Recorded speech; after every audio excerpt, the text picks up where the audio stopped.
Welcome to the Here's My Story channel. I'm Alan. The first time I opened the lid of my mother's piano after she had passed, I played her favorite song as bitter tears flowed down my cheeks. After I finished playing the song, I felt a hand on my shoulder. My dad had heard the music and came to check on me. He was crying too. "I miss your mom so much," he said. At that moment, we heard my stepmother's angry voice. "How often have I told you not to speak about that woman in this house?" she hissed, standing at the door. "Yes," my dad snapped in annoyance. "And every time I've said you have no right to make that choice for us." My stepmother began shouting, "If you can't handle your grief, why did you kill her in the first place?" My dad folded. We lost my mom to a traffic accident. A drunk driver hit my parents' car. My dad had been driving the vehicle. The accident wasn't his fault. My dad was stunned to hear my stepmother blame him for it. He gasped, clutching his chest. What do you mean? For years I've blamed myself and said it should have been me. How could you be so cruel?" Those were the last words he said before collapsing to the floor. My dad had a stroke that night because of my stepmother. The doctors said there was very little they could do for him. He would spend the rest of his life bedridden. He was conscious, but he couldn't move. All he could do was babble when he tried to speak. After a while, he became mute. Since nothing more could be done, they discharged him from the hospital. My stepmother was furious when she received the news.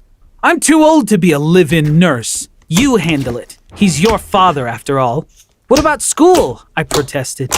"You'll probably have to quit," she said. "I don't know. Figure it out." I stopped attending school and spent most of my days with my dad. I was happy to take care of him. I knew I was lucky that he was still alive, but I still had one big problem. My stepmother never gave me any money to care for my father. Before long, we wouldn't be able to meet our needs. My mom was a fantastic piano player before she passed away. I wasn't fond of the piano at first, but she convinced me I should learn to play. She taught me everything I know. After taking lessons with her, I was able to sight read music and play along. I remember in the evenings, my mom and I would sit together and practice. As our only audience member, my dad gave applause at the end of each song. Those fond memories gave me an idea. I could make money by giving piano lessons. So I posted an ad online. I found a kid who wanted to be my student in a week. He signed up for 2 weekly classes. I was so grateful for making money playing the piano. Whenever I opened the piano's lid, I felt like my mom was right there beside me. My dad started having breathing difficulties. Concerned, I searched online and found a medical supply outlet to help him get the oxygen he needed. The next day, I traveled across the city to pick up the supplies. When I returned home, I saw 2 guys carrying my mom's piano outside. "What's going on? Who are you? Where are you taking the piano?" I yelled. My stepmother said, "Calm down. Let the men do their job. Your dad can't work anymore. We haven't paid the rent in 2 months. I'm selling off anything of value to make ends meet. I thought I'd get more out of your mom's piano, but it's not even worth enough to pay rent." I clenched my teeth in a fury. That piano is the only thing I have left of my mother. It was priceless. I could have caught up on the rent with the piano lessons I've been teaching. You're a despicable excuse for a human being. I hate you, I screamed. She responded in a cold and calculated voice. "Watch your mouth. As the primary name on the lease, I can have you and your father thrown out onto the street." I couldn't argue with her. I collapsed at my dad's bedside, broken and hopeless. The room was eerily quiet. I realized my dad wasn't breathing. I placed 2 fingers on his neck to check for a pulse. There was no heartbeat. Dad, please don't leave me," I sobbed, hugging him. I lost my dad that same night. From now on, I'd be all alone. I cried nonstop at the funeral. My stepmother never shed a single tear. The air around her seemed to say, "I just want to get this over with and go home." At one point, she came close to my ear. "I'm giving you a week's notice. Find yourself another place to stay. Since your dad is gone, we have no reason to live together," she whispered. I fully expected this from her, but couldn't she have waited for us to get home after the funeral? This woman was a monster. I had to get rid of her. I didn't have any relatives who could take me in, but I'd rather live in a group home than live with her. The next day, she came into my room while I was packing. "Your dad's lawyer called. They found some things in your dad's safe at the real estate office. I'm going to take a look. We need you there to sign off on a few things he left to you," she explained. Handing me a wrinkled sticky note, she continued, "This is the address. You can ride the bus. The lawyer is expecting us." The next day, when it was time to leave for the lawyer's office, I stepped outside to see my stepmother parked in her car with an annoyed look on her face. I was glad to be riding the bus. I couldn't stand to be around her. The second I stepped into the lawyer's office, my stepmother squawked loudly at the lawyer. "Here is his son. Now, will you please tell me what you found in that safe?" The lawyer placed 2 pieces of paper on the desk. One said, "Copyright Notice," with musical notation below the title. The other document said, "Certificate of Ownership." That one had my grandfather's name and address on it. The lawyer told my stepmother, "These are the documents found inside your husband's safe." "So, what are these?" I asked. "These were left to you by your grandfather. I retrieved the documents this morning. An interesting find, to say the least," he said, pointing to the music notes on the first document. "This is a registered copyright document naming you as the sole license holder of this musical work in the event of your grandfather's passing. I don't know how to read music, so I have no clue what the song is," he explained. Then he pointed to the other document. "This is a deed to a house near the Ohio River in your father's name." My stepmom stood up, leaning to look at the document with interest. "A deed for a house?" she said, picking it up from the lawyer's desk. "Yes, a deed. The law requires you to divide the inheritance equally. You can sell these off and divide the proceeds," he replied. My stepmother said, "We don't need to go through with the hassle of a sale. There are 2 items, so we can each pick one." The lawyer looked at me and asked, "Would that work for you?" I shrugged. "I didn't know about any of this an hour ago, so I'm happy to be done here as soon as possible," I said. With the fakest smile, my stepmother said, "Honey, you should keep this song as a memory of your father since you play the piano. You'll remember your dad whenever you play it. I'll take the house." "I don't care," I said in a defeated voice. The lawyer tried to intervene. "Alan, are you sure? The house listed has considerable value. It's almost certainly worth more than a song." "I don't care. Thanks, though," I said, grabbing the musical document. As I left, my stepmother gave me a curt smile, thinking she'd gotten the better deal. I shot her a sly grin before stepping out of the office. "Goodbye. I hope you enjoy a peaceful life in your new house." Now, I'm sure you're curious about why I left in such a good mood. I'll give you a hint. My birthday had come early. The present my dad left me paid for a new car, a mansion, and everything I could have ever wanted. Meanwhile, my stepmom's new house landed her in the evening news. The headline read, "Woman complains to police about ghosts in her house." Yep, that's her on the front page. One night she stumbled to the police station in her PJs.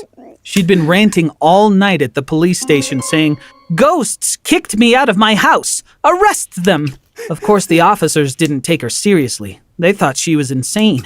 According to the news story, my stepmom decided to live on the street because the ghost wouldn't leave her alone. I vaguely remember my dad mentioning a weird house my grandfather had bought. Despite its size, he'd bought the house for cheap. As I expected, my stepmom found out why. It was so cheap because it was known to be haunted. My grandfather was a superstitious man. He got spooked and refused to live in the house or sell it to anyone else. He couldn't bring himself to get rid of it, fearing for the safety of potential buyers. I knew about the deed in my dad's safe. I knew the house was worthless, but I was surprised and delighted to see my stepmother so disturbed. The rundown spooky lodge had been her punishment for me, but the ghosts had decided it wasn't enough. But what about the present you got, you might be asking? Remember the piece of paper with the musical notes on it? I knew exactly what song I was getting when I read them. I can play it for you.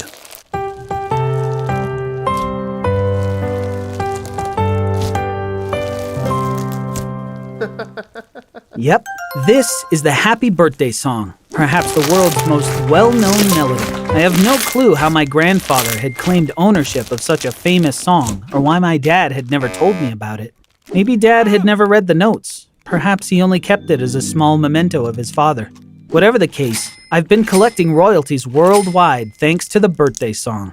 They've accumulated in a bank account in my grandfather's name. After proving copyright ownership, I was able to claim more than $2 billion saved in that account. My stepmother called when she found out I'd become rich. "Honey, I want to come see you. I missed you a lot," she said. Needless to say, I've been ghosting her. Though I have saved a few of her insane voice messages.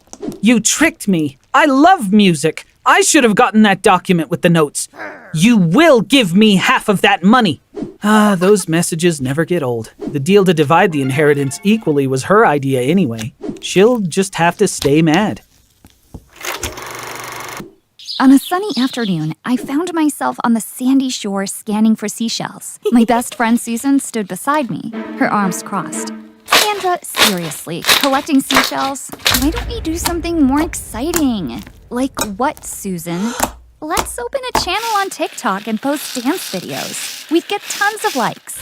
I shook my head as I walked back to her. You call my hobby a waste of time, but you think TikTok is worth it? Yeah, because it makes us famous. I sighed looking at her. I'd rather have something I can hold than just a bunch of likes. Susan rolled her eyes and walked away. A feeling of disappointment washed over me as I stood alone, my hand still clutching the seashells. When I walked into the house, I found Mom sitting at the kitchen table, tears in her eyes. Mom, what's wrong? She wiped her eyes with a tissue and looked up at me. Oh, Sandra, it's just ever since your father passed away, it's been so hard to make ends meet. I love my job, but the pay is just not enough. My heart ached for her. I need to find a better paying job, Mom said, her voice trembling. Feeling like a weight had been added to my already heavy heart, I left Mom at the table and went to my room. I closed the door softly behind me, my thoughts swirling like a whirlpool. That night, I lay in bed, staring at the ceiling. What can I do to help Mom? I thought. Then it hit me. My seashells. I could turn them into jewelry and sell them on Etsy. My heart lifted at the idea. It felt like a perfect blend of what I loved and what was needed. I resolved to collect more seashells to kickstart my little business. The sky was turning light as I woke up. I got dressed super fast and grabbed a bag. I couldn't wait to get to the beach and start my new project. The sand was still a bit cool as I walked around, looking for the perfect seashell to turn into jewelry. Why is there a bottle here? I said, spotting trash mixed in with the shells. Why can't people pick up their trash? Annoyed, I picked it up and put it in my bag to toss later. Finally, my bag was full of awesome shells, and I was ready to go home. I got home and started emptying my bag of shells onto the table. That's when I noticed the bottle I'd picked up at the beach. I should throw this away, I thought. But then, something caught my eye. A piece of paper inside the bottle. Huh? A message in a bottle? I said, a bit unnerved. I pulled out the stopper and shook the paper free. What's this? I mumbled. It had a strange word on it, so I read it aloud. Torna vida. Just then, smoke burst from the bottle. I screamed. When the smoke cleared, there was a big, blue-skinned man in front of me, dressed like he was from a history book. He said, freedom at last. Thank you, young lady, for releasing me. I screamed again. Don't be afraid. I'm a genie, he added. A genie? Like from Aladdin? I asked. He's my cousin. You have found my bottle, and for that, I can grant your wishes. But there's one rule, he explained. What's the rule? I asked. I cannot create things like money, jewelry, or cars out of thin air, he said. Why can't I just wish for whatever? I asked, annoyed. Blame the rule makers, not me, he shrugged. Oh, and you get 12 wishes for a year, 1 a month. Before I could say anything else, he added, Genies sleep 23 hours a day, so make your first wish tomorrow. Don't forget the rule. And he was gone in a puff of smoke. I sat on my bed, my heart racing. I was scared, but also kinda excited. I had wishes to make, and the first thing on my mind was how to help Mom. The next morning, I tapped my foot impatiently. Where is he? Just then, with a puff of smoke, the genie appeared. I couldn't help it. I screamed again. He chuckled. You'll get used to this eventually. Ready for your first wish? I nodded. My mom's an accountant, and she's struggling. I wish for her to find a well-paying job. A noble wish, he said. But remember, she can never know about me. Our wish-making is our little secret. Then he let out a big yawn. Time for me to eat something and get my beauty sleep. I'll return at 10 a.m. on the 1st of next month for your next wish. And just like that, he was gone, vanished into thin air. Is that all? I wondered aloud. What would the future hold now? I could only wait and see. That evening, Mom burst through the door, a smile lighting up her face. You won't believe this. she said, barely containing her excitement. I held my breath. I got a call from Apple. They were looking for a manager for their accounting department. They stumbled upon my LinkedIn profile and guess what? They offered me a job with a salary 5 times what I'm earning now. I had a video interview and I start working tomorrow morning. Relief flooded over me as I hugged her tightly. We're financially secure now, she beamed, her eyes shining with happy tears. The genie had come through, proving his magical abilities. Mom kissed my cheek and left the room, and I bounded into bed, already pondering next month's wish. Ever since the genie granted my wish, life had been markedly better. My mom got a new car, and for the first time in ages, we had gone shopping. She even insisted that I buy new clothes, something we hadn't been able to afford for a while. All these changes caught Susan's eye. "So, your mom got a new job?" she asked. "Yes," I answered, relieved that I didn't have to lie. Thanks to the genie, my mom had indeed found better work. The genie's words echoed in my mind. "This is our secret." He hadn't told me what would happen if I broke that rule, but I wasn't willing to risk losing my wishes by telling Susan the truth. One day at school, as I wrestled with ideas for my next wish, perhaps a Harvard acceptance or high school valedictorian, Susan approached me with an unexpected offer. "Want to have a sleepover tonight?" Caught off guard, but elated, I eagerly accepted. We spent the afternoon at my house, reconnecting like old times. Laughter filled the air until Susan casually mentioned she was hungry. "How about tea and cookies? I'll whip them up," I offered, and went to the kitchen. When I returned with a tray of tea and cookies, I found Susan flipping through my diary. My heart sank. "So, you have a genie and you're not telling me about it, huh?" Susan grinned, setting my diary back on the desk. Caught off guard, I stammered. "Susan, it's a secret, and the genie asked me to keep it." "It's still a secret, only I know it now. But if I expose this secret on social media, everyone will find out, and they'll go after the genie and you.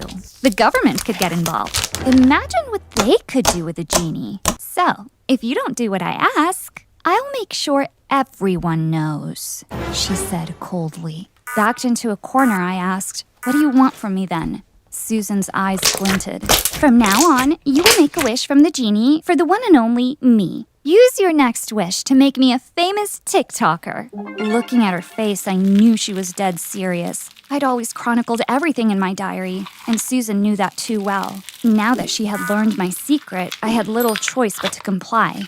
The first day of the new month finally arrived, and like clockwork, the genie materialized in my room at 10 a.m. "Is your wish ready?" he asked. Reluctantly, I nodded. "I wish for my best friend Susan to become a famous TikToker." The genie raised an eyebrow in surprise. "That's a first. A wish for a friend. Very well, it shall be done." With a swish of his magical aura, he vanished into thin air. Tears started to flow. If Susan had just asked nicely, I would have been happy to make that wish for her, but she didn't. She had threatened me, and now all my wishes would have to be about her. It felt really unfair, and it made me wonder how my best friend could be so mean. All of a sudden, there was a puff of smoke, and the genie reappeared in my room. "Why the tears?" he asked. "I thought you left," I said, sniffling. "Your sad face says you didn't freely make that wish. Am I right?" he questioned. I nodded and explained Susan's blackmail. The genie leaned close. "You freed me after 128 years. I am grateful to you. Let me suggest a wish for you." And he whispered in my ear. My eyes widened. "That's brilliant! Yes, that's my wish." "Your wish is my command," he said, vanishing. I grinned. Sure, I'd used up this month's wish, but it solved my Susan problem for good. The next day, I woke up early and headed to school. I was pretty sure my wish had worked, but I needed to see it for myself. I stood by the school gate watching for Susan. Finally, she walked up from across the street. "Hi, Susan," I called out, waving. She looked puzzled. "Hi, do we know each other?" My heart leapt with joy, realizing the wish had worked. "Nope, just saying hi," I replied, walking away. You see, my wish had been simple yet effective, for Susan to forget she ever knew me. Since she never met me, she had no memory of the genie either. My secret was safe. It's been 27 days since I made that life-changing wish. In just 3 more days, I'll have another chance to make a wish. But you know what? I haven't found that perfect wish yet. So what do you think I should wish for next? I'd really love to hear your suggestions in the comments.